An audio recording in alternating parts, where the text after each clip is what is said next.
to catalog memory, what a person liked, how they wanted to be cared for in the last days. Instead of sentimentality, the show stages craving as labor, hospital, corridors, late night, the arithmetic of appointments show the audience learn the real texture of grief, which is a permutation of exhaustion, small mercies, sporadic humor. If you want a drama where mourning is domestic and precise and sometimes edible, this one steeps sorrow in broth and spitshine rituals. Number 9 is Our Blues 2022. The NM the ensemble Our Blues follows multiple lives on Jeju Island, weaving a kaleidoscope of loss into its seaside dignitized pizzeria owner Lee Dong-suk wrestles with estrangement and the ghost of his past. Hen Yu, female driver Jung Yoon Hee carries private sorrow and stubborn resilience. Young couple Min Soo Ha and Park Joon Young, one in guest role, face ruptures that test loyalty. That structure that so structure linked short arcs rather than a single through line shows grief in microcosms, missed funerals, abandoned dreams, the practical work of grieving, funerals, mending relationship, leaving. Our blues treat sorrow as weather. Many characters get soaked, a few find shelter, and the island becomes a communal palace where loss is both personal and contagious. Number 8 is Daily Dose of Sunshine. Set, set largely inside a psychiatric ward, Daily Dose of Sunshine follows a nurse newly posted to psychiatry and the patient and the staff she learns to hold. Episodes pivot between individual backstories, patients carrying the loss of a child, suicide attempts, and addiction. You will also see the institutional pressure the hospital faces. The show treats grief with both warmth and candor.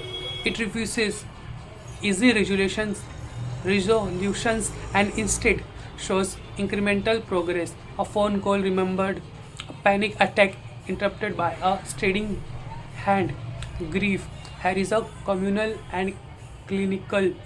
This is one of the K dramas notable for normalizing the messy, non-linear form of mourning that unfolds inside mental health system.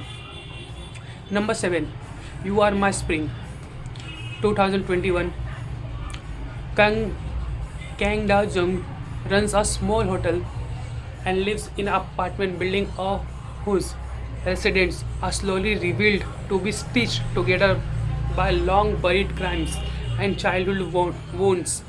Jo Young-do, a psychiatric with secret past, become her anchor. The series functions as both a domestic noir as a murder mystery lodged in building history and a study of intergenerational grief. The choices of parents ripple into their children's marriages, careers, and traumas. It shows where the therapy scenes are as consequential as chase sequence. Healing is often the slow, talkative work of unburdening, and the mystery plot gives grief concrete stakes. The next one is 39. 39 centers on three women on the cusp of 40. The ways mortality reframes everyday life. The series examines grief both prospectively and retrospectively. When sudden illness introduced, it forces decision about legacy, childcare, and love. The show's power is its focus on intimates. Grief isn't a public performance but a handful of private gestures, appointments made, handful hands held, the practical rearrangement of futures. The result is less melodrama and more a ledger of what friendship can and cannot carry. The next one is be melodramatic. Melo is my nature. The Meta Aware series track 330 something friends who are actors and producers, lamenting the professional failure and private fractures behind on screen optimism, confront, avoid abandonment, divorce, and earlier losses, and the show resists tidy catar- catharsis. Be melodramatic is notable for its tonal agility. Grief arrives, then slips into everyday banter, and then returns unexpected and unresolved. It forces the character to practice living in the presence of sorrow. It's human portrait of people who live with grief like a ab- absentee roommate, awkward, occasionally helpful, frequently inconvenient. The next one is If You Wish Upon Me. Chi Chang Wook, an ex convict assigned to community service at a hospice where Team Genie grants dying patient last wishes. The series takes as its premise that grief can be made legible through service. It is paper with wish fulfillment, such as a reunion or performance requests. This creates moments of meaning in other stark finality. The show is overtly sentimental, but it earns that sentiment by depicting hospice labor honestly, the logistics of palliative care, the small kindness, the become that become rights, and the volunteers who must return to ordinary life while carrying memory. It's a drama about a social machinery of grief, as such as private corollaries. The third charm. The third charm traces a relationship across years, wound and memory accumulate like sediment. Early missteps, such as miscommunication and selfish choices, simmer into years of estrangement. The series is quieter than most romantic fixes. It frames grief as a mourning of what might have been lost youth, altered potential, and then shows how a second look at old mistake can become a kind of repair. Grief here is melancholic and domestic. It's not only about death, but the death of possibility, and the slow, patient work of rebuilding trust. Whew. To The next one is May I Help You? In May I Help You,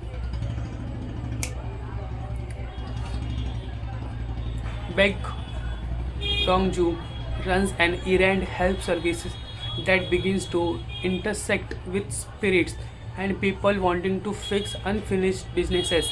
Characters carry unresolved grief, things unsaid, money uncollected, family obligation ignored, and Dongju's business become a secular exorcism. Get the errand done, and maybe the living can move on. Thus, the show marries whimsy to melancholy. Funerary loose ends are handled with bureaucracy, tenderness, and grief is framed as a list. Sometimes love, often pretty, always urgent, and the drama posits that closure can be mundane as well as miraculous. The next one is Hi Bye Mama. Cha Yuri dies in an accident and 5 years later is given a chance to return as a human for 49 days to reconnect with her husband and daughter. Hi Bye Mama is fundamentally about parental grief, the living family's slow, complicated attempt to accept loss and the return mother's pain at seeing life continue without her. The show puts together supernatural element with domestic tenderness. Yuri's longing, for example, is literalized. She can absorb million milestones but can't fully reclaim them. Where it succeeds is in the small arching details, birthday candles, school, the awkward negotiation of affection after absence. It's weep and think drama that can make the private logistic of mourning painfully beautifully visible. So these are the movie that you can watch this weekend for with your family members and your partners. And the names I have given in the video, you can just Google it and you will find on the most accessible platform like Netflix, Amazon, and easily. This is just my first video. In future, the video quality will be much greater. The presentation will be much greater, and the content will you will see will be much greater. So, for today, this is now, and enjoy K dramas.